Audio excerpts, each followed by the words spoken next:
عدل نامہ رسول صلی اللہ علیہ وسلم سے حاصل شدہ پیغام۔ اعوذ باللہ من الشیطان الرجیم، بسم اللہ الرحمن الرحیم۔ محترم ناظرین و سامعین، السلام علیکم ورحمۃ اللہ وبرکاتہ۔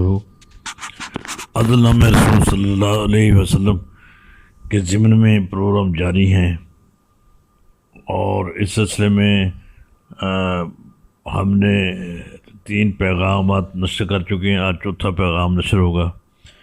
اس چوتھے پیغام میں 5 مصرے ہیں، یا 5 بند ہیں، یا 5 جملے ہیں، اور اس چوتھے پیغام میں ہم باقاعدہ معاشرے کے ہر شعبے کو باقاعدہ مخاطب ہوں گے، اور میرے اندازے کے مطابق تقریباً 50 کے قریب یہ مطلب کہ شعبے حاجات ہوں گے جن کو ہم مخاطب ہو کر بات کریں گے۔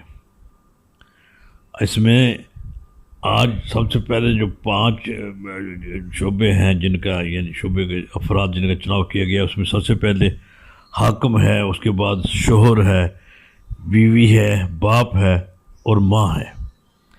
ان 5 کو خطاب کرتے ہوئے نبی اکرم صلی اللہ علیہ وسلم کی عدل نامہ رسول صلی اللہ علیہ وسلم کی تعلیمات کی روشنی میں ان کے لیے پیغام نشر کیا جائے گا، اور آپ سنیے اور دوسرے لوگ اس کو سبسکرائب کیجئے، دوسروں کو بتائیے، شیئر بھی کیجئے۔